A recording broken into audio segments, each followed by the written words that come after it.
Hey, fanbots! Welcome to another edition of Miscellaneous Monday. I am Mr. Hueth. And I'm Red King.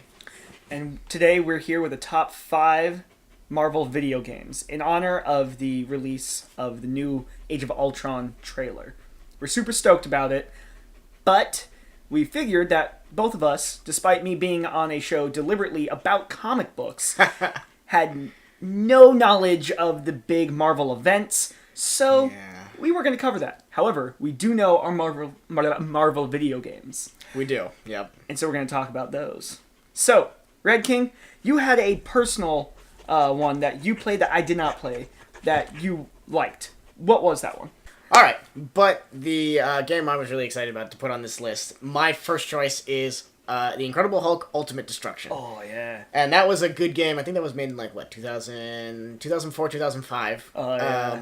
The golden days. Yes. But it was a really good game considering the previous Hulk editions they had come out with were awful. Oh, yeah, of course. Absolutely terrible. This was good because it kind of fed exactly into what you wanted in a Hulk game. It was, you see a car, I'm going to turn it into boxing gloves. And I'm going to break some things. So it was a really good game for an early addition into a universe of stuff where destructibility was becoming a real thing. So Hulk was definitely on my starter list for the number 5 spot in this.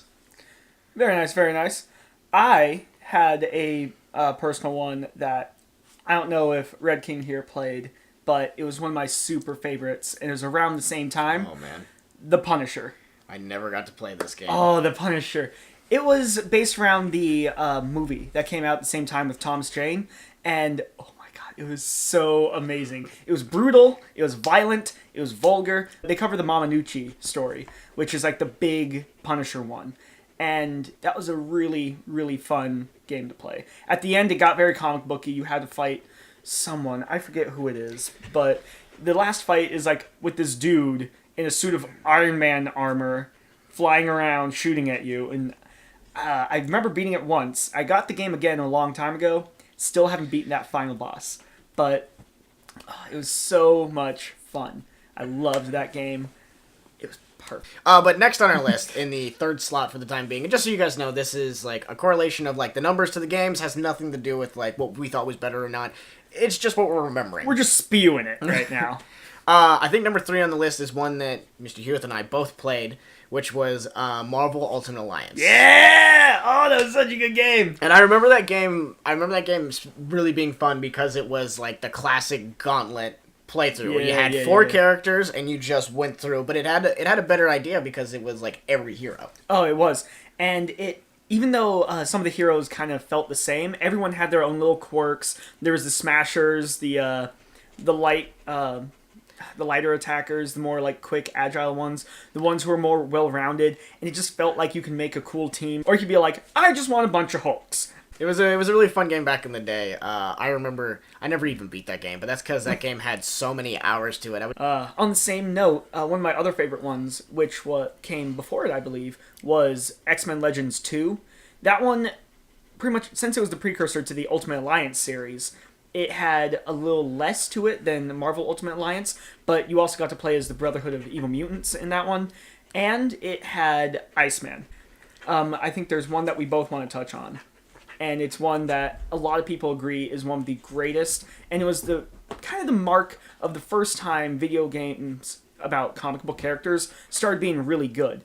It is also one that showed that movie tie-in games can be very good. Spider-Man 2. Oh my god, that was an amazing game. I can't believe how good that was. It was. Like, it was such a simple idea. Just GTA as Spider-Man. You don't get to punch the people, though. Not gonna lie, that made me kind of sad. But you get to swing around New York City and just like, woo, yeah, this is awesome. And it felt great. It felt fun. And even though it was just a giant sandbox, you never got bored of it. It was a giant sandbox. That's exactly what it was. Like, it was just a giant sandbox to do whatever you wanted. I remember my favorite thing to do was to get on the Chrysler building and just jump. It was just so much fun because I remember in Spider-Man 1, like, you couldn't even touch the ground. Because if you touched the ground, like, it was game over. Yeah. You would, quote-unquote, die. And then they included, like, the actual ground and the asphalt in Spider-Man 2. So you were able to actually, like, walk around the city and be like, hey, look, there's things here. Oh, I can climb this building. So That game was really fun. I would say that is definitely higher on the list because of how good it was. Oh, most definitely. Yeah. It has that nice nostalgia to it, and it has the fact that, like, even today, it kind of holds up in its mechanics. There is one game that I totally forgot. It's another Spider-Man game. It was the one for PlayStation, just Spider-Man. And you pretty much just played through a whole bunch of levels. It was narrated by Stan Lee. I don't know exactly who it was made by. No, it was Activision. Activision made it. And it wasn't the greatest mechanics. It wasn't perfect. But, oh, it was so much fun. I have nothing more to say about that. It was a fun game. It was fantastic. It was a great game. Oh! X-Men vs. Street Fighter. I love X-Men vs. Street Fighter. Now, there's Marvel vs. Capcom. Games. Well, I'm not great at fighting games, but I do enjoy fighting games. Now, when it comes down to the Marvel vs. Capcom series, my favorite still has to be X-Men vs. Street Fighter.